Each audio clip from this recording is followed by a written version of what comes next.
What's up guys? I hope you are doing well. I am Veer. Welcome to Study Lover. Quote देखिए कितनी शानदार है. Spend your time to those who love you unconditional, not with those who love you only when the condition is right for them. तो इस coat में बोला गया है कि उन आदमियों के साथ में अपना टाइम स्पेंड करो जो आपसे अनकंडीशनल लव करते हैं, अनकंडीशनल प्यार करते हैं. और यहाँ पे अनकंडीशनल प्यार में बस एक ही रिलेशन है जो मेरे हिसाब से सबसे सटीक बैठता है, वो है आपके पेरेंट्स. यही एक ऐसा कपल है जो आपसे अनकंडीशनल लव करता है और पूरी लाइफ तहे उम्र करता रहता है बिना किसी कंडीशन के, चाहे आप कितनी भी, चाहे आप कामयाब हो, चाहे आप किसी भी कंडीशन में हो, चाहे आप अच्छे हो, चाहे आप बुरे हो. पर यहाँ पे कोई कंडीशन नहीं होती, वो आपको हमेशा प्यार करते रहते हैं. तो अगर आप उनको कोई गिफ्ट दे सकते हैं, सबसे बड़ा गिफ्ट अगर आप किसी को दे सकते हैं तो वो है टाइम. देखिए जैसे जैसे उम्र बढ़ती चली जाती है, ऐसे ऐसे माँ बाप की जो आदतें हैं, या आप लोग कह सकते हैं जितने बूढ़े होते चले जाते हैं, उम्र में बढ़ते चले जाते हैं, तो उनको एक बच्चों वाली फीलिंग आने लगती है. मतलब उनको अपने बच्चों के साथ में टाइम स्पेंड करना अच्छा लगता है, उनको छोटी छोटी चीजें अच्छी लगने लगती है.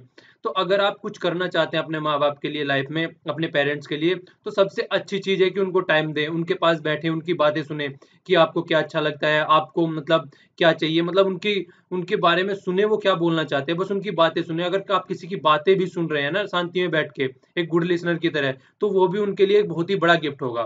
ठीक है, तो हमेशा अपने माँ बाप की और पेरेंट्स की केयर करें. कभी भी कोई प्रॉब्लम हो तो हमेशा उनके लिए प्रेजेंट रहे, क्योंकि किसी भी कंडीशन में वो आपके लिए प्रेजेंट थे. ठीक है. और हाँ देखिए, कल सेकंड वीडियो आ गई थी, थोड़ा लेट हो गया यार, रात में हो गया, काफ़ी लेट हो गया आते हुए. पर लेकिन मैंने बोला था आएगी, तो इसका मतलब आएगी. तो वीडियो आई थी, ठीक है ना. तो मतलब 18th में ही आ गई थी, क्योंकि 12 बजने से पहले ही मैंने अपलोड कर दी थी. चलिए कोई नहीं, देख लेना उसको जिसको भी देखनी होगी, कई अच्छे अच्छे टॉपिक थे उसमें. ठीक है. तो आज 19 अप्रैल है, अब द हिंदू के आर्टिकल डिस्कस करेंगे, और एडिटोरियल वाले, और इसके बाद इसके साथ में पीआईबी भी देखेंगे. ठीक है ना. और बाकी तो सब क्वेश्चन वगैरह जो चलता रहता है वो हमारा चलेगा ही साथ में. तो ये वाला जो फर्स्ट आर्टिकल है वो ईवीएम मशीन से रिलेटेड है. ईवीएम मशीन पे जो आरोप प्रत्यारोप लगाए गए थे बीएसपी के द्वारा, फिर उसके बाद में जो एसपी के द्वारा, उसके बाद में आपके द्वारा, तो उससे रिलेटेड आर्टिकल है. देख लेंगे जो जो इंपॉर्टेंट आर्टिकल है, वैसे तो काफी डिस्कस कर चुके हैं हम इसको. ये वाला आर्टिकल एफआरबीएम एक्ट से रिलेटेड है, जिसके ऊपर एक कमेटी सेट हुई थी और उसने अपनी रिकमेंडेशन दी है. तो उन रिकमेंडेशन को किस तरीके से इंप्लीमेंट करना चाहिए, तो कुछ सजेशन भी दिए गए हैं गवर्नमेंट को, और किस तरीके से जो फालतू के खर्चे होते हैं उनको सेटल डाउन करके चलना चाहिए, वो सब चीजों के बारे में डिस्कस किया गया है. आर्टिकल को अच्छे से देखेंगे. ये आर्टिकल माइंड ब्लोइंग आर्टिकल है. इस आर्टिकल को इतने अच्छे से डिस्कस किया गया है, मतलब शानदार जबरदस्त आर्टिकल इसको बोल सकते हैं आप. इसमें इंडिया, पाकिस्तान, चाइना और रशिया की जो पॉलिसीज है, खासकर सेंट्रल एशिया, वेस्ट एशिया और ईस्ट एशिया को लेके, और क्या किसका वर्चस्व बढ़ रहा है और किसका वर्चस्व घट रहा है, और किस तरीके से इंडिया को यहाँ पे अपनी परफॉर्मेंस देनी चाहिए, उससे रिलेटेड आर्टिकल लिखा गया. हालांकि थोड़ी सी हमारी फॉरेन पॉलिसी जो है उनको क्रिटिसाइज किया गया है जो राइटर के द्वारा, तो वो एक अलग चीज है. ठीक है ना. ये वाला आर्टिकल अरविंद केजरीवाल जी से रिलेटेड है. जो इंटरेस्टेड हैं पॉलिटिक्स में तो पढ़ सकते हैं इसको, वैसे हमारे स्टडी के पॉइंट ऑफ व्यू से कोई ज्यादा काम का नहीं है. ये आर्टिकल पुलिट्जर प्राइज से रिलेटेड है, जो जर्नलिज्म में दिया जाता है. तो इसके बारे में थोड़ा बताएंगे कि प्राइज क्या होता है. वैसे आर्टिकल कोई ज्यादा अच्छा नहीं है, तो थोड़ा प्राइज के बारे में देख लेंगे कैसे दिया जाता है और किसके द्वारा दिया जाता है. ये आर्टिकल एक स्टोरी टाइप की है, छोटी सी, मतलब टॉयलेट बनाने के ऊपर है, तो मतलब वैसे ही पर्सनल स्टोरी टाइप की लिख रखा है, कोई अच्छा नहीं. इसके अलावा पीआईबी के आर्टिकल देखेंगे जिसमें कई सारे बहुत ही अच्छे अच्छे आर्टिकल है, तो उनको साइड में फिर अच्छे से डिस्कस करेंगे हम लोग.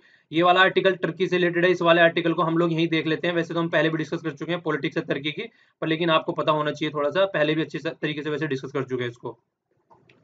देखिए हुआ क्या था, यहाँ पे हम लोग पहले भी डिस्कस कर चुके हैं. तुर्की में रेफरेंडम हुआ था. ठीक है ना. रेफरेंडम का मतलब होता है जनता से पूछा गया था डायरेक्टली गवर्नमेंट के द्वारा कि आप लोग क्या चाहते हैं और क्या नहीं चाहते हैं. सॉरी, थोड़ा रुक जाता है. तो रेफरेंडम का जो रिजल्ट आया, रेफरेंडम का रिजल्ट आने के बाद में जो अर्दगन है, जो आज की डेट में वहां की लीडर है, उनकी पार्टी है एकेपी.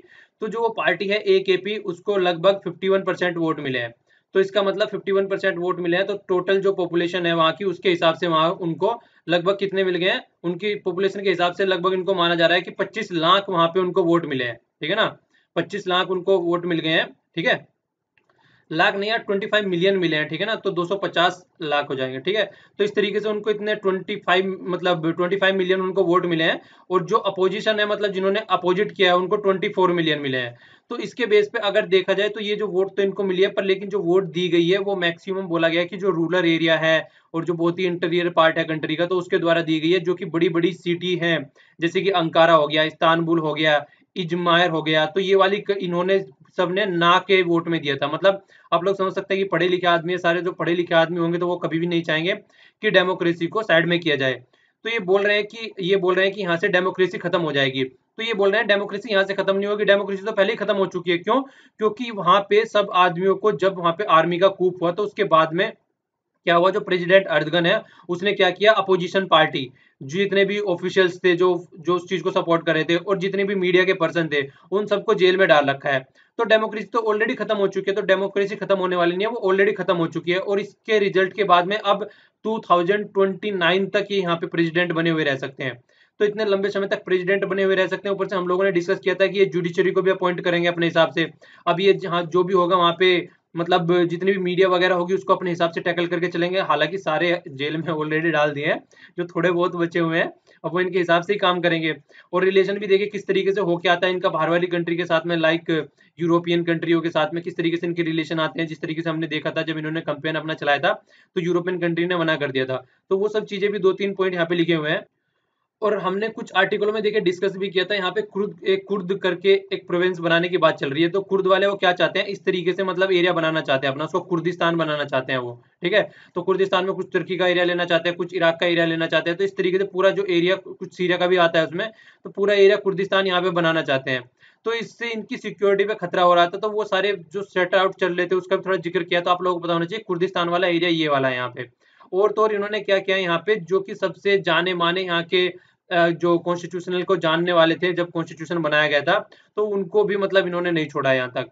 तो इतनी बुरी कंडीशन यहाँ पे आ गई है। तो आने वाले टाइम में अब देखिए क्या सिचुएशन बनती है, जब से अब यहाँ पे तख्ता पलट तो हो ही चुका है चीजों का। मतलब अब प्राइम मिनिस्टर, जो प्रेसिडेंट फॉर्म में गवर्नमेंट आ गई है, प्राइम मिनिस्टर खत्म हो गया है।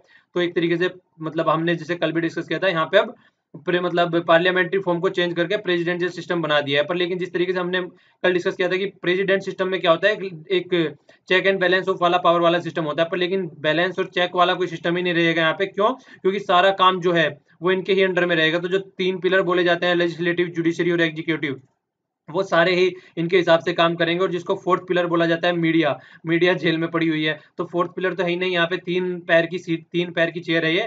तो देखिए ये कितने हद तक चलती है। और इसी तरीके का कुछ शासन बोला जा रहा है, जिस तरीके से सीरिया में चल रहा है तो उसी तरीके का शासन बन सकता है जिस तरीके का नॉर्थ कोरिया में चल रहा है। क्योंकि देखिए पूरी पावर अब इनके हाथ में आ गई एक तरीके से, बिल्कुल अब इनको कोई कुछ बोलने वाला नहीं। और इन्होंने यहाँ पे एक वर्ड भी यूज किया है कि तुर्की जो है वो अंडर आ गई है टीई की, टेक ADAM। तो इसका मतलब होता है कि एक सिंगल आदमी के रूल में आ गई है अब तुर्की। तो देखिए अब आगे आने वाले टाइम में क्या होता है, आर्टिकल इस पे आते रहेंगे क्योंकि अब बहुत ही अच्छे अच्छे यहाँ पे काम होने वाले हैं। ठीक है, तो आइए अब नेक्स्ट आर्टिकल अपना देखते हैं। हाँ यार, जाने से पहले एक क्वेश्चन पूछना था आप लोगों से यहाँ से।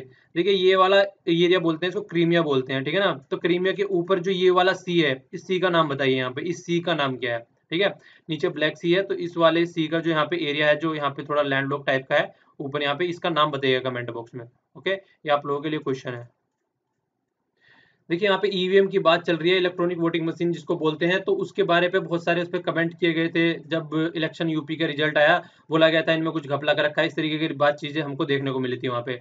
तो वही सारी चीजों पे चलते हुए इलेक्शन कमिश्नर ऑफ इंडिया ने लॉ मिनिस्ट्री को बोला कि हमारे लिए पैसा अप्रूव करिए और हम VVPAT, voter verifiable paper audit trial का जुगाड़ करेंगे आने वाले 2019 के जो इलेक्शन आने वाले हैं उनमें। तो ये VVPAT मैं आप लोगों को पहले भी दिखा चुका हूँ। ये होती है VVPAT, जिसमें अगर कोई यहाँ पे सिंबल बने होते हैं, उसका सामने अगर बटन दबाएंगे तो यहाँ पे जिसको आपने वोट दिया है उस पार्टी का सिंबल आएगा और उस कैंडिडेट का नाम आएगा। जैसे कि हम लोगों ने यहाँ पे भी डिस्कस किया था वो सारी चीजें कि क्या क्या यहाँ पे आने वाला है प्रिंटिंग मशीन में। तो ये चीजें हम लोगों ने डिस्कस की थी कि इसको बनाया जाएगा, मशीन के साथ में कनेक्ट किया जाएगा। सबसे बड़ी बात ये होती है, अगर ये यहाँ पे जिस सिस्टम में भी रखी हुई है ना, यहाँ पे रखी हुई है, बाहर के वाली दुनिया के साथ में इसका कोई भी कनेक्शन नहीं होता है, इसलिए इसको हैक नहीं किया जा सकता। क्योंकि यार ना तो इसमें कोई ऐसी चीज है कि बाहर से इंटरनेट के द्वारा कनेक्ट हो रही है, ना ही किसी सिस्टम के द्वारा कनेक्ट हो रही है जिससे बाहर की चीजों को ले जाया जा सके। तो किस तरीके से इसको हैक किया जा सकता है? और सबसे बड़ी बात होती है वन टाइमेबल होती है, एक बार यूज करने के बाद में लॉक हो जाती है, इसके बाद में फिर इसका रीयूज किया ही नहीं जा सकता है। तो वो भी सारी चीजें थी। तो जैसे मैंने बोला था आप लोगों को कि यहाँ पे क्वेश्चन पूछा जा सकता है कि यहाँ पे किस किस क्या क्या चीजें शो होंगी। तो यहाँ पे देखिए दे रखा है कि नाम ऑफ द कैंडिडेट, कैंडिडेट का नेम और सिंबल। तो ये चीजें वहाँ पे शो होंगी और उसके बाद में जो पर्ची निकलेगी वो ले जाना अलाउड नहीं होगा, आप ओनली देख सकते हैं उसको। बाद में वहीं पे आप लोगों को सेकंड एक बॉक्स रखा होगा, वहां पे डालना पड़ेगा उसको, ठीक है ना। तो ये सारी चीजें हम ऑलरेडी डिस्कस कर चुके हैं, तो कुछ वही चीजें थी। तो आगे आर्टिकल में देख लेते क्या है। आर्टिकल में देखिए हम लोगों ने एक चीज और डिस्कस की थी कि जहाँ पे भी इलेक्शन होते हैं, मान लीजिए सेंटर के इलेक्शन हो रहे हैं, तो उसका जो खर्चा होता है वो सेंटर के द्वारा वहन करना होता है। अगर स्टेट के इलेक्शन हो रहे हैं तो उसका खर्चा जो होता है वो स्टेट के द्वारा वहन करना होता है। ये हमने इलेक्शन कमिश्नर ऑफ इंडिया की वेबसाइट से चीजें उठाई थी, जब मैंने कल परसों डिस्कस किया था ये। इसके बाद में हम लोगों ने डिस्कस किया था कि अगर इलेक्शन सिंक्रोनाइजेशन में होने स्टार्ट हो जाते हैं, कि स्टेट और सेंटर के इलेक्शन एक साथ होने स्टार्ट हो जाते हैं, जिसका आज की डेट में डिबेट भी चल रहा है, तो उस टाइम पे क्या होगा, जो सेंटर और स्टेट दोनों है वो क्या करेंगे, खर्चा मिलके वहन करेंगे, ठीक है ना, 50-50 वहन करेंगे। तो वो भी चीज हम लोगों ने डिस्कस करी थी, तो वो पैसे वाला थोड़ा फंडा हो गया था। अब देखिए क्या कह रहे हैं, तो 2019 में इलेक्शन होने वाले हैं, लगभग इतना एक्सपेंस लगेगा, उसमें 3174 करोड़ रुपए की इनकी जरूरत पड़ेगी, जो वीवीपीएटी मशीन लाने के लिए, ठीक है ना, और लगभग 60 लाख वीवीपीएटी मशीन की जरूरत पड़ेगी। और ये आज अभी से स्टार्ट करना पड़ेगा, क्योंकि आने वाला टाइम अभी दूर नहीं बच गया, 2017 का बीच में आ गए हैं, तो 19 में स्टार्टिंग में इलेक्शन होने स्टार्ट हो जाएंगे, तो इसलिए बोला गया कि जल्दी से उसको जितना जल्दी हो सके उतना जल्दी करो। और देखिए इलेक्शन कमिश्नर ऑफ इंडिया ने बहुत सारी अपने कमेंट दिए इसके ऊपर, बोला था कि इन्होंने यहाँ तक बोल दिया कि मतलब लोगों को कि अगर किसी में हिम्मत है तो इसको टैप करके दिखाओ, अगर किसी में हिम्मत है इसके साथ में छेड़छाड़ करके दिखाओ, मशीन के की बोलते हैं इसको, वो किया जा सकता है। तो यहाँ तक चीजें बोली, तो एश्योर्ड कराया गया था सब वोटरों को कि भाई साहब इसके साथ में कोई छेड़छाड़ नहीं की जा सकती है, ठीक है, तो किसी भी तरीके से इसमें कोई गड़बड़ी नहीं की जा सकती है। ये इलेक्शन कमिश्नर ऑफ इंडिया ने सब वोटरों को सहमति से बताया था कि ऐसा कुछ नहीं हो सकता है, ठीक है ना। और टैपरिंग बोलते हैं छेड़छाड़ करना, ठीक है ना, तो ये हो गया। और मैनिपुलेट नहीं किया जा सकता किसी भी तरीके से ईवीएम मशीन को, तो ये चीज बोली गई थी। और देखिए 2016 से अलावा जब ईवीएम मशीन को फिर से अपग्रेड किया गया है, ठीक है ना, तो ईवीएम मॉडल 2 आया था, तो उसमें कई सारी चीजें चेंज की गई थी। तो डायनामिक कोड की बात कर रहे हैं। मतलब देखिए एक अगर कोई इस तरीके से चीजें होती है, मान लीजिए कोई फिक्स चीज है, तो फिक्स चीज को कोई भी चेंज कर सकता है, तो डायनामिक कोड की बात यहाँ पे की गई थी, ठीक है ना। तो ट्रांसफरेबल यूनिट थे, मतलब जैसे कोड हो गया उसमें, तो उस तरीके से इंक्रिप्शन की बात चल रही थी। क्या होता है, मान लीजिए जैसे क्या होता है, कोड की भाषा में लिखते हैं, जैसे मान लीजिए आप किसी से प्यार करते हैं, ठीक है ना, तो जैसे कोड बना रखा है किसी प्यार का, आज की डेट में क्या ये लव का करते हैं, आई लव यू 143 यूज करते हैं, ठीक है। अगर मान लीजिए जैसे कि हम जैसी जनरेशन है तो हम लोग इसको जानते हैं, अगर किसी बड़े बूढ़े से पूछो कि 143 का क्या मतलब है, तो बोलेगा कि 143 होता है, और क्या मतलब होता है। तो ये हम लोगों के लिए कोड हो गया। अगर इसको कहीं दूसरी साइड में हम लोग सेंड कर रहे हैं, तो जिसको सेंड किया जाएगा गर्लफ्रेंड बॉयफ्रेंड या बॉयफ्रेंड गर्लफ्रेंड, तो वो एक दूसरे को समझ सकते हैं इसके कि हाँ ये लिख के भेजा है मुझे, पर लेकिन दूसरा आदमी नहीं समझ पाएगा। तो इस तरीके का कोड उसको इंस्क्रिप्शन बोलते हैं, मतलब एक तरीके से यहाँ से कोड में भेज दिया, दूसरी साइड में फिर उसको इनक्रप्ट करके फिर से उसको डिकोड कर लिया गया चीजों को। तो इस तरीके से चीजें यूज हो रही थी, तो उसको डिकोड देखिए एग्जाम्पल थोड़ा वैसा सा है, थोड़ी only understanding point of view से, जितना भी लोकल टाइप का एग्जाम्पल हो सकता है ना, उतना ज्यादा लोकल टाइप का लेने की कोशिश करता हूँ, जिससे आप लोग ज्यादा से ज्यादा इससे कनेक्ट हो सके, ठीक है। तो इंक्रिप्शन की बात की गई है, तो इसीलिए यहाँ पे थोड़ा सा सिक्योर फील कराने के लिए। और सबसे बड़ी दूसरी बात क्या बोली थी, जो सॉफ्टवेयर की बात बोली थी, वो बोला था कि वन टाइम प्रोग्रामेबल चिप रहती है इसमें, एक बार जो यूज हो गया उसके बाद में फिर साइड में हो गया, फिर इसके साथ में कोई छेड़खानी की नहीं जा सकती, और की भी गई तो उसको फिर से सही नहीं किया जाएगा, जो भी होगा वहीं पे खत्म हो जाएगा। और ऐसा भी नहीं है इसको बाहर किसी के साथ में कनेक्ट किया गया, ये यहाँ पे लिखा हुआ है कि स्टैंड अलोन, किसी कंप्यूटर के साथ में इसको कनेक्ट नहीं किया जा सकता है, तो एक हैक करने का तो कोई सवाल ही नहीं बनता है। ये तो बिल्कुल ऐसा हो गया यार, देखिए यहाँ पे कोई कमरा है, ठीक है ना, इस कमरे के अंदर आपने कोई बुक रख दी, तो ये इस तरीके से बुक हो गया, तो उस बुक को कोई हैक कर सकता है क्या, उसके अंदर क्या कर देगा कोई आदमी, जब इसका ना तो बाहर से कोई कनेक्शन है ना इसमें नेटवर्क की किसी की जरूरत है। तो उस तरीके की चीजें हो गई। हैक कैसे की जाती है, हैक तब की जाती है जब किसी का बाहर के साथ में कोई कनेक्शन होता है, किसी सिस्टम के साथ में कनेक्ट होता है, या फिर इसमें कुछ ऐसी चीज होती है जिसको ब्लूटूथ के द्वारा इससे कनेक्ट किया जा सकता है।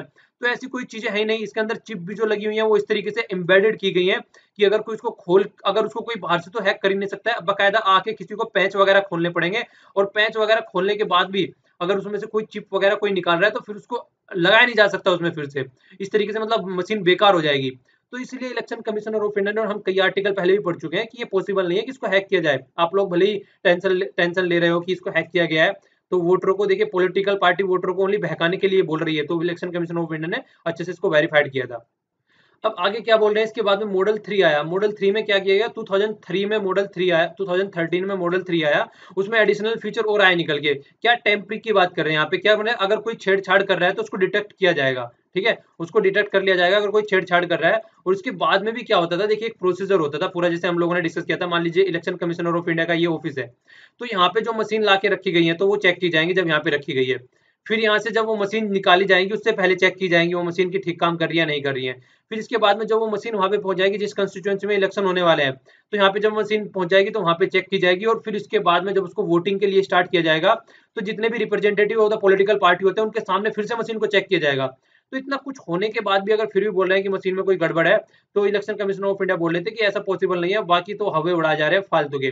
तो ये राइटर ये बोल रहा है, चलो अगर फिर भी किसी को डाउट है तो अब जो वीवीपीएटी है, जो वेरीफाइबल, अब ये पेपर जो आ जाएगा यहाँ पे, तो इसके थ्रू एक क्रॉस चेक और हो जाएगा कि जो वोट डाला है उसको पता चल जाएगा किसको उसने वोट डाला है। तो यहाँ पे क्या होगा, एक और अकाउंटेबिलिटी की लेयर लग गई, तो इसमें कोई बुरी बात नहीं है, एक और अच्छी बात है। चलिए थोड़ा सा मतलब पैसा तो लगेगा ही थोड़ा, पर लेकिन एक और अच्छी चीज हो गई, एक और अकाउंटेबिलिटी की लेयर बढ़ गई, तो कोई प्रॉब्लम नहीं है इसमें, अब ये और थोड़ा सही रहेगा। ठीक है, आगे देखिए अब कंक्लूजन में क्या चीजें बोलने की कोशिश कर रहे हैं। ये बोल रहे हैं कि देखिए ईवीएम जब से कनेक्ट हुआ है ना, तब से बहुत सारी चीजें बंद हो गई है। एक तो हो गया रिगिंग, हेरा फेरी जो होती थी, मतलब कोई भी जाके कुछ भी कर रहा है। उसके बाद में स्टफिंग जो फ्राई होती थी, मतलब उसको पहले से ही कुछ में कुछ कर दिया जाए, अगर उस तरीके की जो चीजें थी, पहले अपना क्या करते थे, वो सीट आती थी, ये देखिए यहाँ पे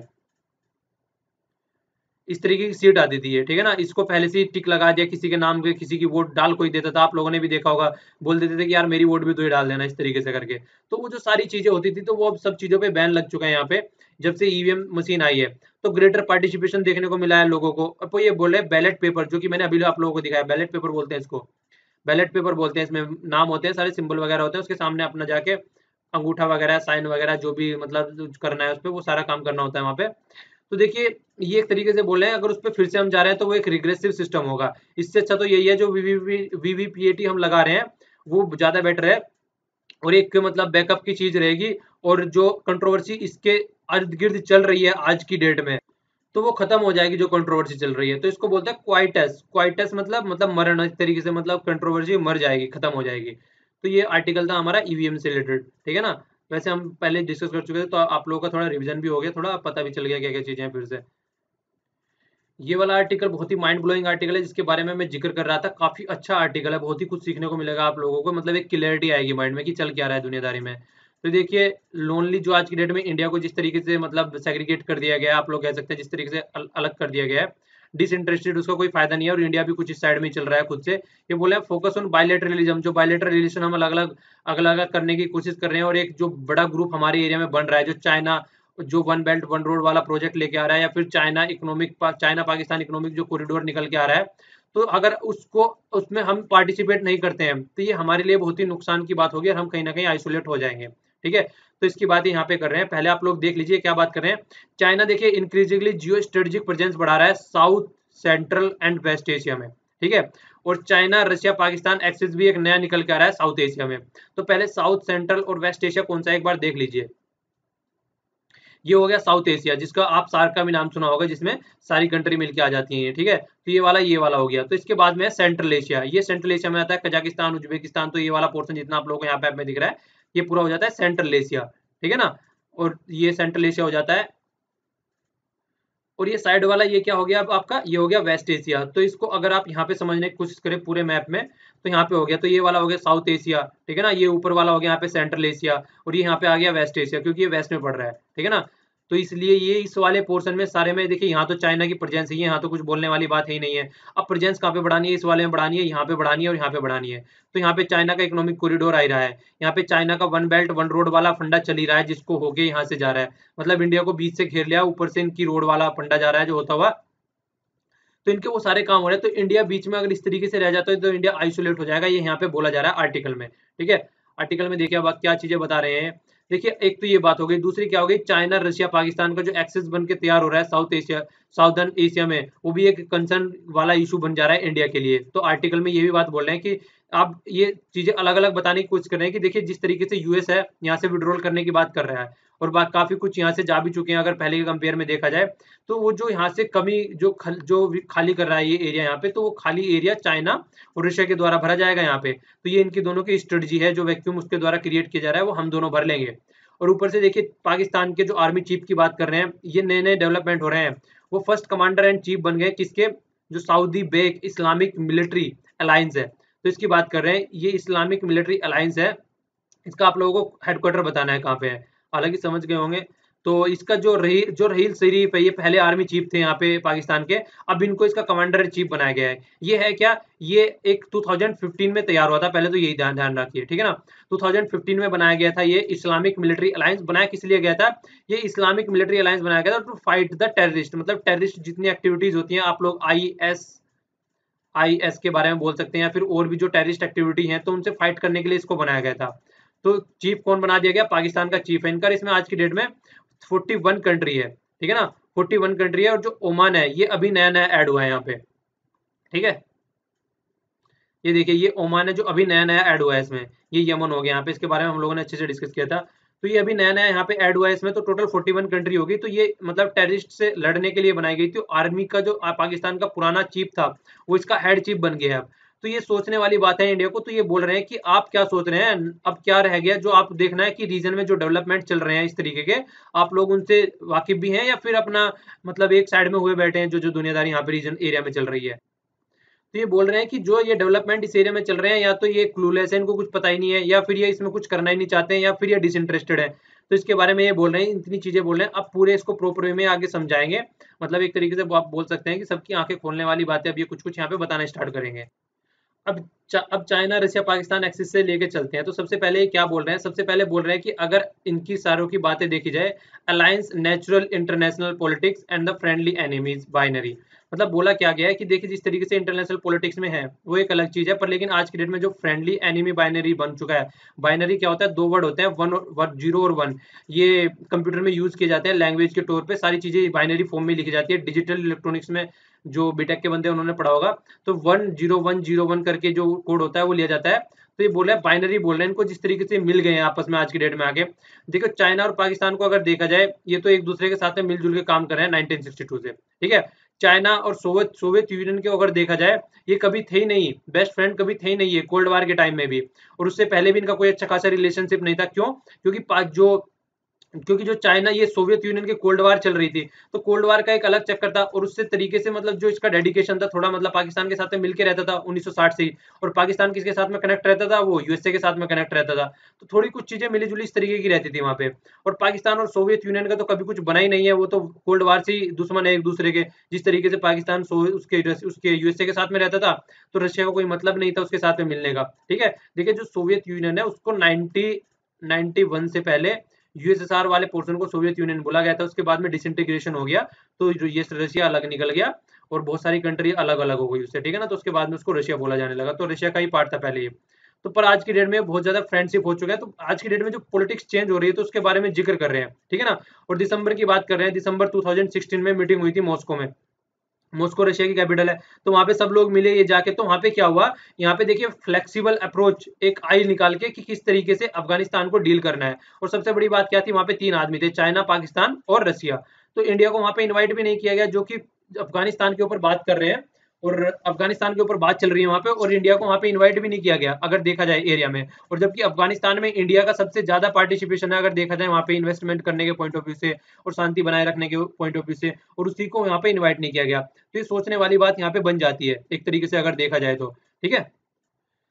तो अब देखिए, 3 वर्ड यहाँ पे यूज कर रहे हैं तीनों कंट्री के लिए। रिसर्जेंट बोला है रशिया को, एम्बिशियस बोला है चाइना को, और अपॉर्चुनिस्ट बोला है पाकिस्तान को। तो रिसर्जेंट मतलब रिवाइव कर रहा है आफ्टर ए पीरियड, मतलब जो पहले इसकी पावर थी बिफोर 1991 जब इसको यूएसएसआर बोला जाता था, तो ये रिवाइव कर रहा है उस वाले एरिया में। जिस तरीके से रशिया चाह रहा है आज की डेट में कि मुझे फिर से उसी तरीके से माना जाए।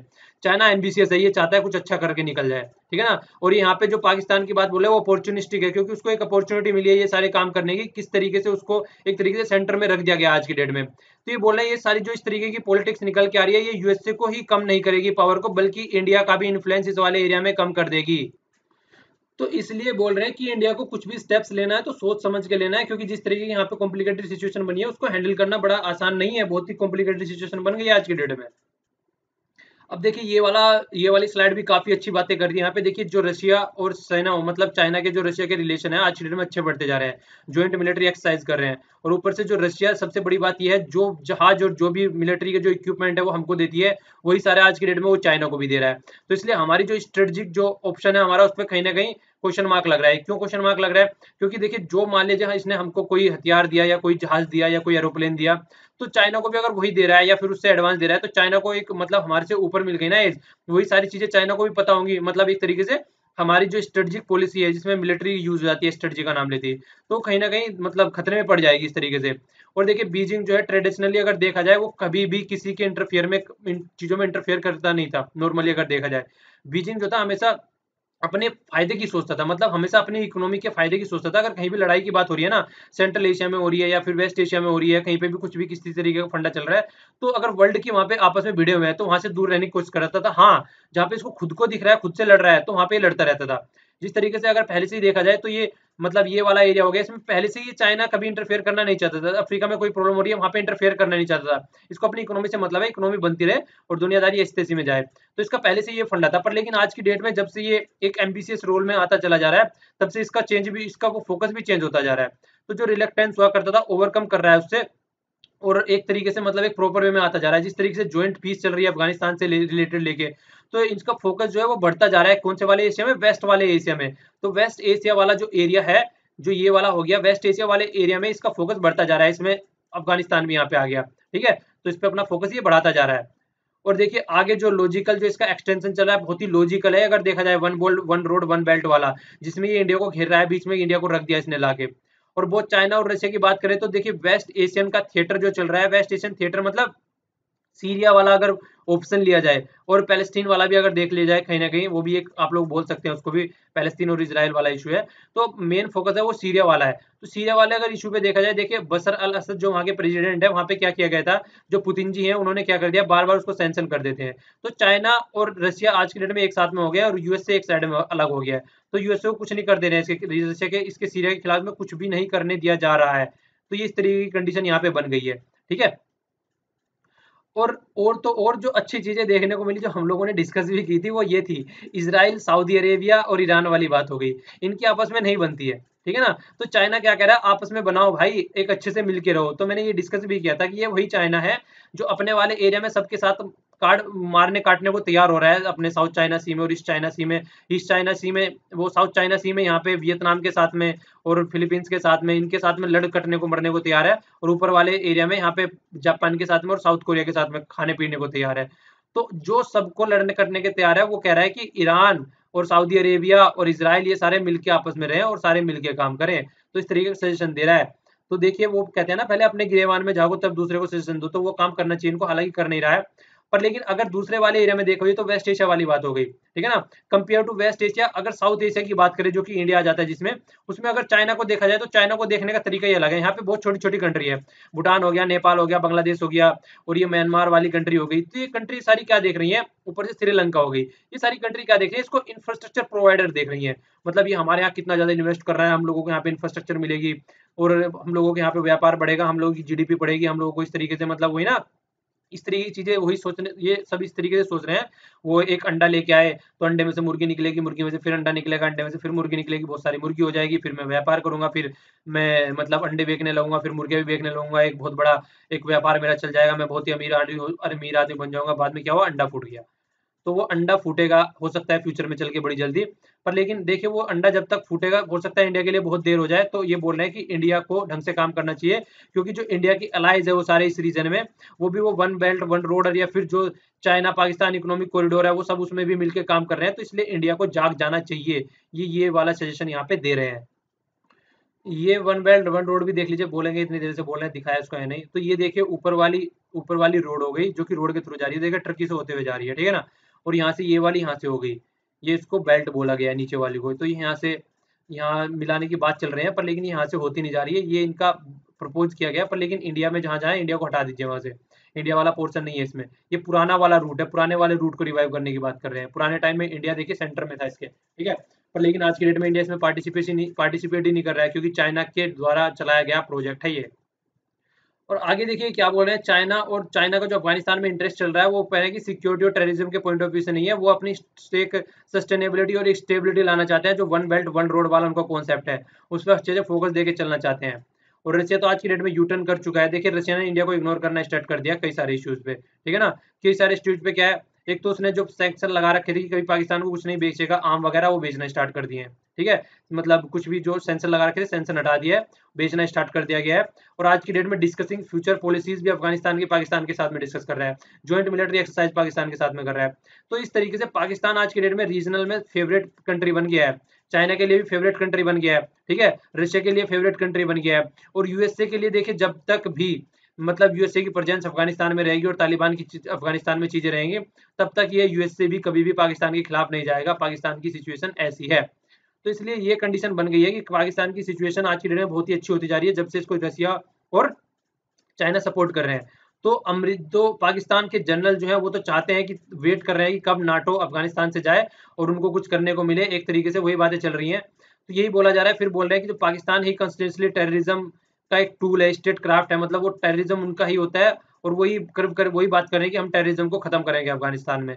तो ये मतलब कहने का मतलब यही ये बोल रहे हैं कि खुद चोर जो है वो चोर को पकड़ने की बात कर रहे हैं। तो ये आर्टिकल में इस तरीके की चीजें बोल रहे हैं, ठीक है ना। तो इस तरीके के व्यंग्य भी इन्होंने आर्टिकल में लिखे थे। अब यहाँ पे कंक्लूजन में क्या कर रहे हैं, इंडिया को सजेशन दे रहे हैं कि जो सर दबा रखा है रेत में से उसको बाहर निकालिए, ठीक है। तो ये क्या बोल रहे हैं कि देखिए इंडिया ने थोड़ा बहुत किया है जो रीजनल कनेक्टिविटी बनाने के लिए।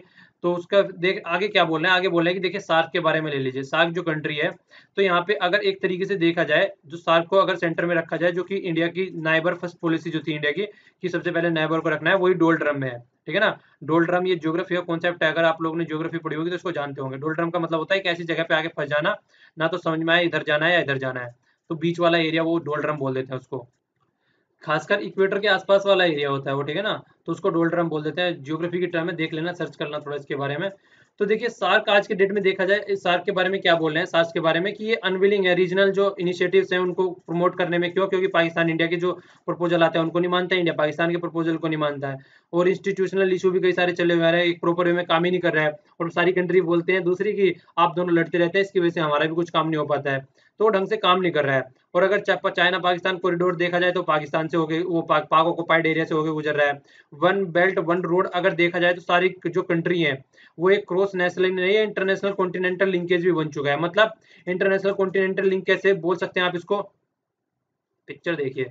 ये देखिए कॉन्टिनेंटल मतलब ये वाला जो हमारे वाला कॉन्टिनेंटल हो गया, यहाँ से छोड़ के मतलब ये कॉन्टिनेंट हो गया, ये वहां पर वेस्ट वाले में भी जा रहा है, इधर अफ्रीका के में भी जा रहा है, अफ्रीका कॉन्टिनेंट में भी जा रहा है, उधर यूरोप के कॉन्टिनेंट में भी जा रहा है, इधर यहाँ तक नीचे तक जा रहा है। तो ये इंटरनेशनल नहीं है, नेशनल नहीं है, इंटर कॉन्टिनेंटल बेल्ट बन चुका है। तो अगर इंडिया इसमें पार्टिसिपेट नहीं करेगा तो बहुत ही पीछे रह जाएगा, कहने का मतलब ये है, ठीक है ना। और इंडिया इवेंचुअली अगर इसको सबसे बड़ी बात है बाईपास, मतलब होके इंडिया के थ्रू जा रहा है, वो नहीं कहता बाईपास को निकल जाना यार। तो इंडिया को होते हुए जा रहा है। तो इस तरीके से तो इंडिया को इसमें पार्टिसिपेट करना चाहिए, ये बात ये बोल रहे हैं कि इंडिया को ज्यादा इससे आइसोलेट नहीं रहना चाहिए, मिलके काम करना चाहिए।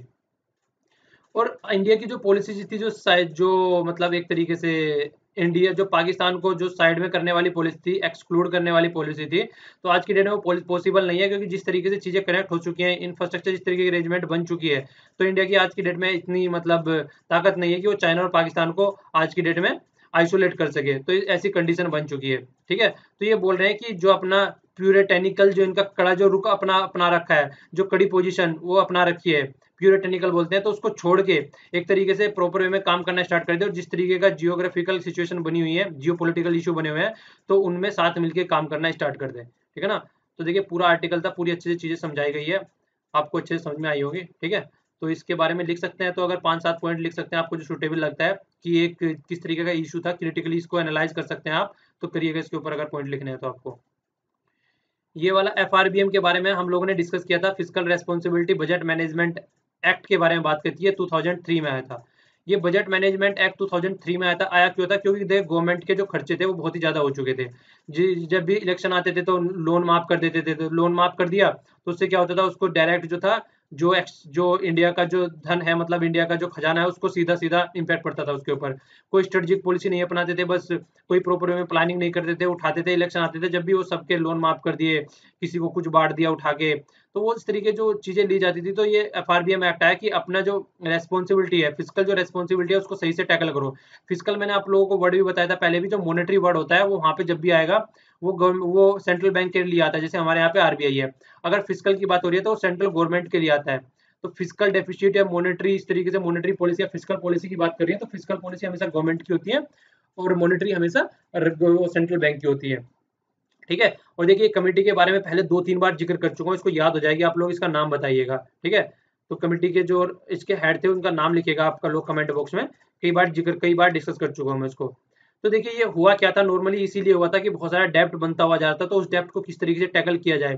जो एक तरीके से डेफिसिट होता जा रहा था, जितना उसको डेफिसिट, देखिए डेफिसिट होता क्या है, फिजिकल डेफिसिट बढ़ता जा रहा था। जितना हम लोगों के पास में पैसा होता है उससे ज्यादा हम लोग खर्च कर देते हैं, मतलब दूसरों से भी लेके हम उधार पैसा खर्च कर देते हैं। तो उस तरीके से हम डेफिसिट में चले जाते हैं। मान लीजिए आपकी जो कमाई है इस साल की, एक महीने की 30,000 है और आपने खर्च कर दिया 35,000 और 5,000 लोगों से भी लेके खर्च कर दिए, तो आप 5,000 के डेफिसिट में पहुंच गए। तो इस तरीके के डेफिसिट में गवर्नमेंट हमारी हमेशा रहती है। तो ये होता है कभी तो, मतलब आज की डेट में जो टारगेट चल रहा है वो 3.2 लगभग जीडीपी का चल रहा है, तो इतना लगभग हम डेफिसिट में आज की डेट में चल रहे हैं। तो इन्होंने कई सारे रिकमेंडेशन दिए और आराम आराम से इसको घटाने की बात चल रही है, और 2022-23 तक आते आते इसको सेटल डाउन करने की बात करिए बहुत ही अच्छे लेवल पे, ठीक है ना। 2000 मतलब 2.3 और 2.4 तक आ गए, अभी इस चीज को हम लोग अच्छे से देखेंगे।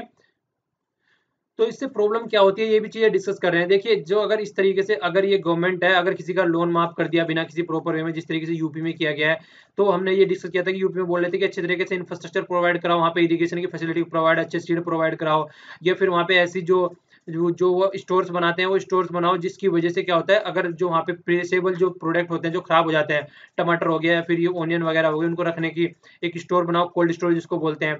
तो उन पे खर्च करने के बजाय आप लोन माफ कर दें। इससे तो जिन्होंने लोन ले रखा है वो भी आगे फ्यूचर में लोन नहीं देगा, वो बोलेंगे गवर्नमेंट आगे माफ कर देगी, तो लोन क्यों दूं।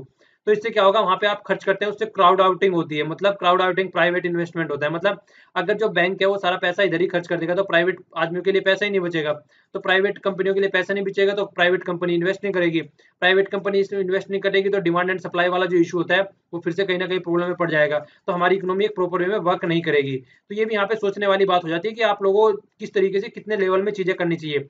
ऐसा नहीं है कि अंधाधुंध अपने हिसाब से बस वोटिंग के बेस पे काम करे जा रहे हैं आप लोग। तो उसके बाद में जो फिर फिजिकल फिजिकल इरेस्पॉन्सिबल अगर आदमी कोई रहता है, फिजिकल अगर फिजिकल रेस्पॉन्सिबल के अगर इरेस्पॉन्सिबल अगर कोई आदमी रहता है, तो देखिए उससे क्या होता है, जॉब भी अच्छे से नहीं आती है। जॉब तो तभी आएगी ना जब इकोनॉमिक बढ़ेगी, इकोनॉमी नहीं बढ़ रही है तो जॉब कहाँ से आएगी, इन्फ्लेशन बढ़ने लगता है, प्रोडक्ट के प्राइस बढ़ने लगते हैं बहुत ज्यादा, किसी भी प्रोडक्ट का कोई मार्केट में प्रॉपर वे में डिमांड एंड सप्लाई वाला काम ही नहीं बनता है। और सबसे बड़ी बात ये भी है कि जो करेंसी है, आप लोगों ने देखा होगा पिछले कुछ टाइम पे जो हमारी करेंसी थी वो लगभग 70 71 पे भी पहुंच गई थी, ठीक है ना। तो इस तरीके की जो करेंसी की जो टेल स्पेन होती है उसको बोलते हैं आउट ऑफ कंट्रोल, तो वो भी होना स्टार्ट हो जाता है।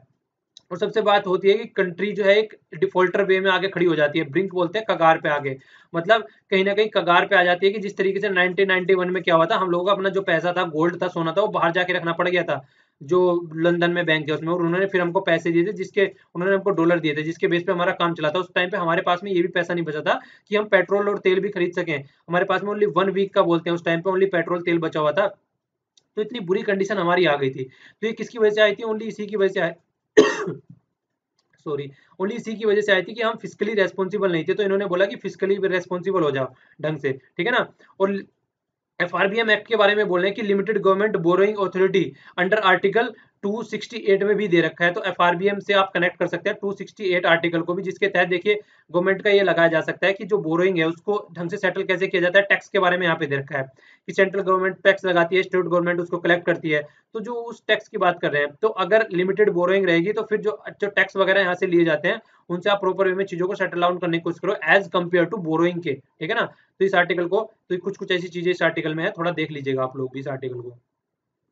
और देखिए नॉर्मली जो हमारा टारगेट था उस टाइम पे 3% ऑफ द जीडीपी था 2009 में, पर लेकिन 2009 तक 3% लाना था जीडीपी का, जो कि फिजिकल डेफिसिट है घटा के। पर लेकिन उसको क्या किया गया, 2008 में क्या हो गया, फिर 2008 में रिसेशन आ गया, जिसकी वजह से हमको ये चीजें शिफ्ट करनी पड़ गई, जो कि हमारी ये पॉलिसी थी इस तरीके की। तो एफआरबीएम के एक्ट के थे तो ओनली तो इस तरीके के जो टारगेट थे उसके टारगेट फिर उसको आगे से आगे शिफ्ट करने पड़ गए कि आगे आराम से करते रहना फिर इसको। पर लेकिन आज की डेट में अगर देखा जाए फिर से वहीं पे आगे खड़े हो गए हैं। अब इनका टारगेट क्या है, 2.5% और 0.8% ऑफ जीडीपी की रेस्पेक्टिवली 2023 तक इनको ये लेके आना है, ठीक है ना। क्या लेके आना है, इसको लेके आना है जो फिजिकल, मतलब एक तरीके से फिजिकल और रिवेन्यू डेफिसिट है ये कम कर करके इसको लेके आना है नीचे। सबसे बड़ी बात क्या है, देखिए यहाँ पे इन्होंने एक बात का और जिक्र किया है, ये बोला है डेब्ट टू जीडीपी रेशो। तो जितना डेब्ट होता है, मतलब जितना हम खर्च ले रहे हैं, मान लीजिए हमने खर्च ले लिया 60 रुपए खर्च ले लिया हम लोगों ने, ठीक है ना, ये उधार हो गया, और जीडीपी हमारी कुछ और है, तो जीडीपी के हिसाब से जो इसका रेशो निकल के आएगा, हमारी कुछ जीडीपी है, तो जो रेशो है वो रेशो क्या करना है इनको, आज के डेट में 68% है। ये मुझे डाउट हो रहा है, पिछले आर्टिकल में हमने शायद इसको 50 डिस्कस किया था, 58 के करीब। चलिए आगे देखूंगा मैं इसको कंफर्म कर दूंगा। क्योंकि दाइंदो में कई टर्म्स गलत आ जाती है और फिर अगले दिन वो उसको रेक्टिफाई करते हैं कि गलती से वो लिखा गया है। चलो चेकआउट कर लूंगा, नेक्स्ट आर्टिकल में मैं आपको इन्फॉर्म कर दूंगा, ठीक है। तो ये देखिए इतना बोला गया, मतलब घटाने की बात चल रही है, जितना आप लोगों को ये तो याद रखना है कि ज्यादा है उसको कम करने की बात चल रही है। जो जो जीडीपी टू डेब्ट वाला रेशियो है। तो आगे देखिए ये काम क्यों किया जाए, दूसरा और रीजन है इसका। देखिए जो इंस्पायर करने की बात करिए कि इसकी वजह से अगर हम इसको कंट्रोल कर लेते हैं अपने डेफिसिट को, जो रेटिंग एजेंसी है, मूडी वगैरह हो गई, जितनी भी रेटिंग एजेंसी है वर्ल्ड की, तो वो क्या करेंगी, हमारी रेटिंग अच्छी देंगी। और रेटिंग अच्छी देने से क्या होगा, अगर हमारी रेटिंग वो अच्छी देंगी वर्ल्ड की, उसमें अगर हमारी रेटिंग वो अच्छी देंगी तो उससे क्या होगा, हमारे यहाँ पे बहुत ज्यादा एफडीआई आएगी। क्योंकि जो रेटिंग एजेंसी के बेस पे जो वर्ल्ड की अच्छी अच्छी कंपनी है वो देखते हैं किसकी वर्ल्ड में रेटिंग एजेंसी अच्छी है, रेटिंग अच्छी है, तो उसके बेस में फिर वहां पे वो इन्वेस्ट करना स्टार्ट कर देते हैं। तो इस तरीके से मिलकर काम किया जाता है। तो हमारे जो फाइनेंस मिनिस्टर हैं उन्होंने भी 3% टारगेट रखा था नेक्स्ट 2 कंसेक्यूटिव ईयर, और 3.2 रखा था 2017-18 में, और 18-19 और 19-20 में 3% रखा था। तो इतना ये खुद भी टारगेट लगा के चल रहे हैं जिससे कि चीजों को सॉर्ट आउट किया जा सके। और जो फिजिकल पॉलिसी फ्रेमवर्क है, मतलब टेंडम कहते हैं मिलके, ठीक है ना, तो मिलके जो मॉनेटरी पॉलिसी फ्रेमवर्क है उन दोनों को मिलके एक प्रॉपर वे में अच्छे से अगर लेके चलते हैं तो एक पावरफुल मैक्रो इकोनॉमी निकल के आती है। माइक्रो इकोनॉमी होती है और मैक्रो इकोनॉमी होती है। तो जो माइक्रो इकोनॉमी होती है उसको बोलते हैं छोटे वाली इकोनॉमी। मतलब मान लीजिए जैसे एक मान लीजिए कोई कंपनी है, तो कंपनी के अंदर के व्यापार कैसे चल रहे हैं। मान लीजिए आपका घर का हिसाब खर्चा आप लोग देख रहे हैं, कितना खर्चा हुआ, कितना आप लोगों ने कमाया, तो वो माइक्रो इकोनॉमी होती है। मैक्रो इकोनॉमी बड़े लेवल पे हो जाती है, कंट्री के अंदर पूरा कितना हो गया या फिर दूसरी कंट्रियों के बीच में कितना चल रहा है, तो उस लेवल पे जो चीजें चलती हैं उनको मैक्रो इकोनॉमी बोलते हैं, ठीक है। तो ये दोनों में थोड़ा कॉन्सेप्ट है, थोड़ा समझ के रखिएगा इसको। तो देखिए आगे क्या बोल रहे हैं, जो पैनल बैठा था सेंटर ने जो रिकमेंडेशन दी थी उसने, तो उसने कई सारी रिकमेंडेशन दी थी, तो उनको रिकमेंडेशन को अच्छे से फॉलो करना चाहिए, रेस्पॉन्सिबल वे में ला बनाने चाहिए। और उसने फिजिकल काउंसिल भी बनाने की बात करी थी, जिसमें इंडिपेंडेंट एक्सपर्ट होने चाहिए और वो जिस तरीके से जजमेंट दे और सजेशन दे उनको इम्प्लीमेंट करने की बात करनी चाहिए, और जो टारगेट उन्होंने बताए गए उनको सही से लेके चलें। और देखिए स्टेट का भी बहुत बड़ा पार्ट है इसमें, स्टेट को भी साथ लेके चलें। और जो यूपी में जो काम किया था लोन को वेव करने वाला, लोन को बंद करने वाला, तो इस तरीके की चीजों को रोकने को बोला है। ये फालतू के डिसीजन न ले तो ही सेहत के लिए अच्छा रहेगा। तो ये इस तरीके का सजेशन भी इन्होंने यहाँ पे दिया है। देखिए पुलिट्जर प्राइज के बारे में यहाँ पे जिक्र करें, थोड़ा देख लेते हैं है क्या। पुलिट्जर प्राइज जो रहता है वो 21 कैटेगरीज में दिया जाता है, ठीक है ना, 21 कैटेगरीज में दिया जाता है। इसमें से 20 कैटेगरीज में जो है हर एक विनर को एक सर्टिफिकेट दिया जाता है और $15,000 दिए जाते हैं, जो कि पहले क्या थे 10,000, 2017 में ही इसको बढ़ाया गया है। तो थोड़ा इंपॉर्टेंट हो जाता है।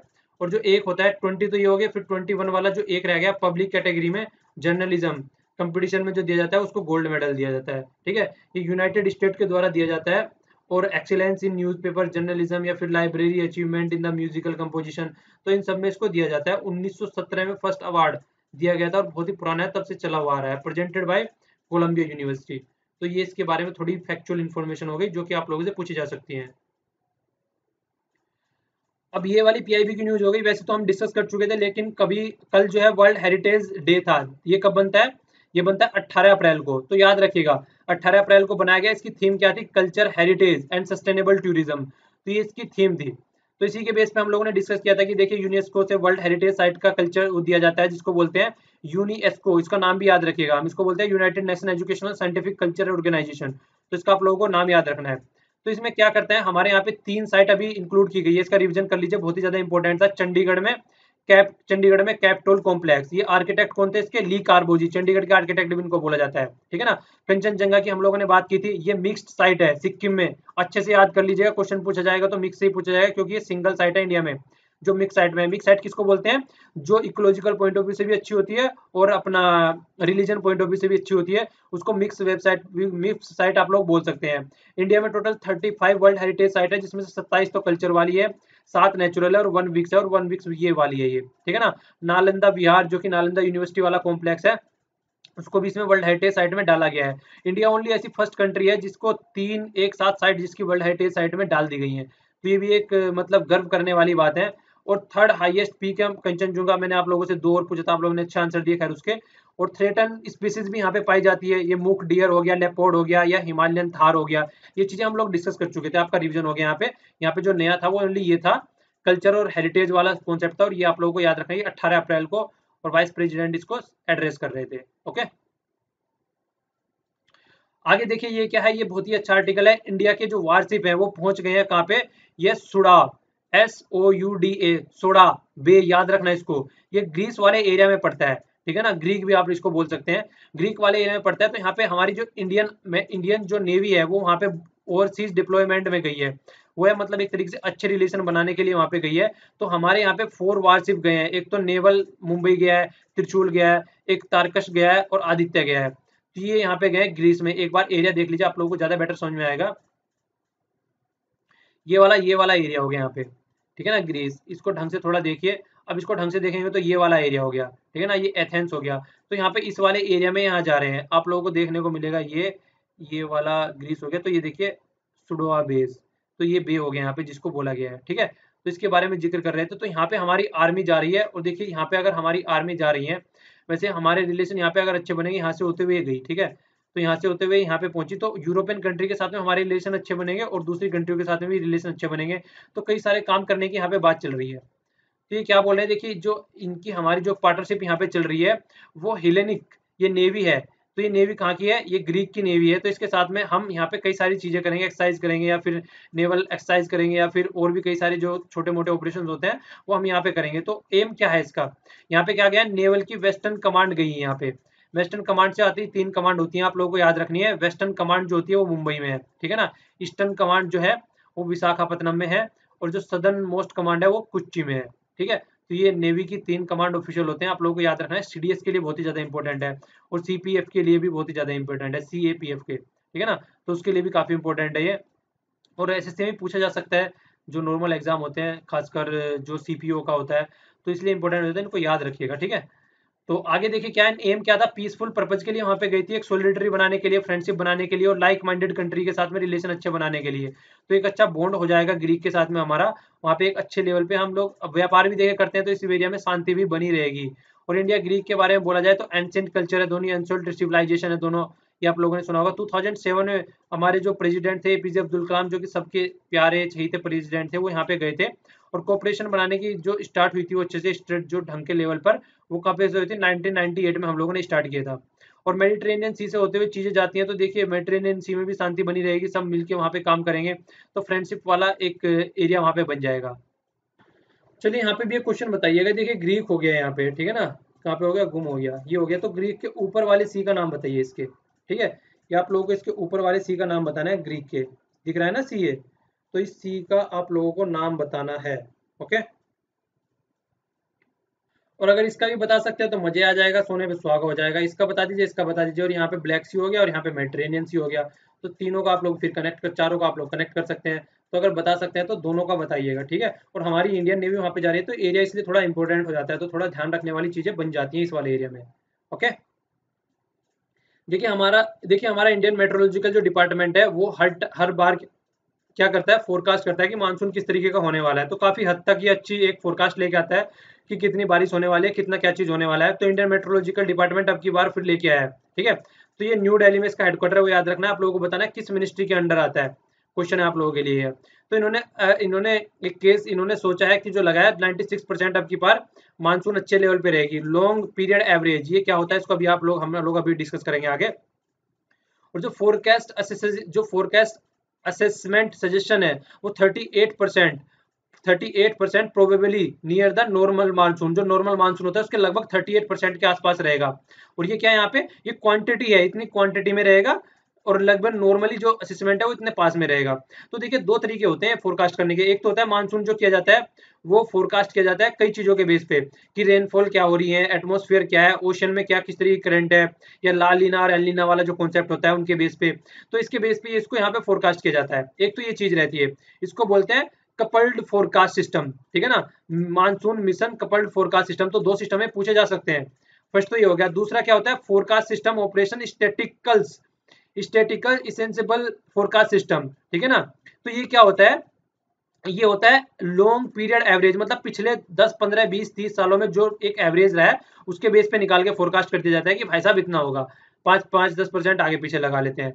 तो ये चीजें हो जाती हैं। तो ये आप लोगों को याद रखना है। एडमुड हिलेरी फर्स्ट आदमी ऐसे थे, कहाँ के हो सकते हैं ये फर्स्ट आदमी थे जो इंडिया मानसून के बारे में इन्होंने एक्सप्लेन की थी चीजें, तो कहाँ के हो सकते हैं? तो नॉर्मल सी बात है, कहाँ के हो सकते हैं? यूके के होंगे। क्यों? क्योंकि उन्होंने यहाँ पे आना स्टार्ट किया था, व्यापार करना स्टार्ट किया था, तो उन्हीं को समझना है कि मानसून कैसे होती है। क्योंकि मानसून जब यहाँ पे आती थी, उनको बहुत ज्यादा प्रॉब्लम पड़ जाती थी, वो यहाँ पे व्यापार करते थे तो उनको ट्रबल फेस करने पड़ जाते थे कई सारे। तो इसलिए उन्होंने इसका पता लगाया असली मानसून क्या होती है और किस तरीके से वर्क करती है। और यहाँ पे देखिए थोड़ा, ये आप लोगों को पता है इस तरीके से मानसून के यहाँ पे पीरियड आता है, इस तरीके से स्टार्ट होती है मानसून यहाँ पे, ठीक है। और यहाँ पे देख लीजिए, अगर नीजर वाइज देखा जाए, ये यूपीएससी में क्वेश्चन पूछा जा सकता है। नॉर्थ वेस्ट पार्ट्स में अगर मानसून से जो बारिश होती है वो लगभग इतनी हुई है, ठीक है ना, फोरकास्ट इतनी थी और हुई इतनी थी। और नॉर्थ ईस्ट में इतनी हुई थी, फोरकास्ट इतनी थी और हुई इतनी थी, ठीक है। आसपास में चीजें हैं और सेंट्रल में इतनी हुई थी, ठीक है ना। तो आप लोग बोल सकते हैं एक तरीके से कि किस वाले एरिया में कितनी ज्यादा बारिश होती है, तो यहाँ से भी एक अंदाजा लगाया जा सकता है, ठीक है। तो थोड़ा इससे आप लोगों को पता लग सकता है कि कितने वाले एरिया में कौन कौन सी बारिश हो रही है, अगर इससे आप लोगों को क्वेश्चन पूछा जाए कोई तो। ये भी काफी अच्छा आर्टिकल है, 2-3 पॉइंट आप लोगों को याद रखने वाले हैं। ये देखिए, टेररिज्म, इंसर्जेंसी और एंटी डेवलपमेंट, जो नॉर्थ ईस्ट में बोल रहे हैं वहां पे डेवलपमेंट करेंगे तो ये सारी चीजें गायब हो जाएंगी। तो ये सारी चीजें गायब कैसे हो जाएंगी? तो ये देखिए, जो इन्फॉर्मेशन एंड ब्रॉडकास्टिंग मिनिस्ट्री है उसके तहत ये बातें कर रहे हैं। क्या बातें कर रहे हैं? देखिए, 3 चीजें बनाने की बात कर रहे हैं। Film television institution Arunachal Pradesh में, याद रखिएगा इसको, अरुणाचल प्रदेश में। सोचा भी नहीं होगा अपने सपने में भी कि इस तरीके का कहाँ पे होने जा रहा है। तो एक याद रखने वाली चीज होती है इस तरीके की, खासकर नॉर्थ ईस्ट वाले एरिया में हो गई तो और भी याद रखने वाली होगी। दूसरी क्या बातें बोली जा रही है? Setting up the Indian institute of mass communication, ये कहाँ पे किया जाए? आइजोल में। आइजोल किसी कैपिटल है? बताइएगा चलिए कमेंट बॉक्स में, याद है, भूल गए, ठीक है। तो आगे क्या बोल रहे हैं? सत्यजीत रे फिल्म टेलीविजन इंस्टीट्यूशन कोलकाता में। तो ये चीजें करने की बात करें, और इसके साथ में फिर रेडियो कम्युनिटी का प्रोग्राम भी चलाया जाएगा, जिसके तहत 90% of the community station north east Asia में लगाए जाएंगे, नॉर्थ ईस्ट वाले रीजन में फोकस किया जाएगा, ठीक है। और देखिए इससे क्या होता है, नॉर्मली क्या बात होती है, इससे सबको कनेक्ट किया जा सकता है, फैसिलिटेट द, मतलब एक तरीके से एजुकेशन में, रूरल डेवलपमेंट में, हेल्थ में, एग्रीकल्चर में, सोसाइटी में, तो पंचायत में, तो सबको कनेक्ट करने की बात चल रही है। जो कि कम्युनिटी जो रेडियो वाला काम होता है वो बहुत ही अच्छे लेवल में किया जाता है। कम्युनिटी रेडियो सिस्टम की सबको लोकल, देखिए कम्युनिटी का मतलब होता है लोकल एरिया में कनेक्ट करना सबको, ठीक है ना। तो कम्युनिटी रेडियो इसलिए यूज की जाती है। ये थोड़ी सी उनके लिए इन्फॉर्मेशन है जो रेलवे में बहुत ज्यादा ट्रेवल करते हैं। तो क्या करने जा रहे हैं, ये 2 चार्ट बनेंगे आज की डेट में इंडियन रेलवे के। तो पहला क्या है, फर्स्ट रेलवे जो रिजर्वेशन आप लोग कर देंगे, जो 4 घंटे पहले तक होता है जब फर्स्ट लिस्ट तैयार होती है, उसके बाद भी आपको रिजर्वेशन करने का मौका मिल सकता है, ठीक है ना। तो फर्स्ट रेलवे रिजर्वेशन के बाद में फिर से आप लोगों को फैसिलिटी मिल सकती है, जिसको तत्काल रिजर्वेशन बोलते हैं, इंटरनेट के थ्रू। तो फिर से वहां पे दूसरी लिस्ट निकल के आएगी, फिर सेकंड रिजर्वेशन चार्ट निकल के आएगा जो कि फाइनल होगा, ठीक है ना। विकल्प वाला ऑप्शन दिया गया, अगर आपका कहीं पे रिजर्वेशन कंफर्म नहीं हो रहा है, वेटिंग लिस्ट में चल रही है, तो आपका विकल्प दूसरी ट्रेन दिया जाएगा। तो विकल्प स्कीम आप लोग याद रखिएगा, रेलवे से रिलेटेड है, विकल्प दिया जाता है दूसरी ट्रेन का, कि इसको छोड़ के अगर दूसरी में जाना चाहते हैं तो उसमें जा सकते हैं ट्रेन में, without the payment of the different, मतलब जो पेमेंट कर दिया वही रहेगा, उससे ज्यादा पेमेंट आप लोगों से नहीं लिया जाएगा, ठीक है ना। और विंडो देखिए, अगर कोई पहले क्या होता था, जो टिकट अगर नॉर्मली ले रखा है आप लोगों ने जाके, उसको ऑनलाइन आप कैंसिल नहीं कर सकते थे। अब कोई टिकट विंडो से भी लिया है तो उसको ऑनलाइन कैंसिल किया जा सकता है, ठीक है ना। Ticket book across the reserve ticket booking window can cancel through IRCT website. Online जो कोई रिजर्वेशन करते हैं उन लोगों को पता होगा इसके बारे में बहुत ही अच्छे से, ओके। तो इस वीडियो में इतना ही। जितने भी क्वेश्चन पूछे गए हैं उनके आंसर में सेकंड वीडियो लेके आऊंगा, उस सेकंड वीडियो में आप लोगों को मिल जाएगा पीडीएफ, आप लोगों को यहाँ मिलेगी, दोनों न्यूज़पेपर की भी और नॉर्मल डिस्कशन की भी। और एक दूसरे चीजें शेयर कीजिए। देखिए वीडियो पसंद आई है तो लाइक कीजिए, और आज से थोड़ा देखूंगा, थोड़े प्रॉपर वे में चीजें हो जाएंगी, कल बहुत ही ज्यादा हैप्पीजार्ड वे में चीजें हो गई थी, ओके। तो thanks a lot for listening. जय हिंद।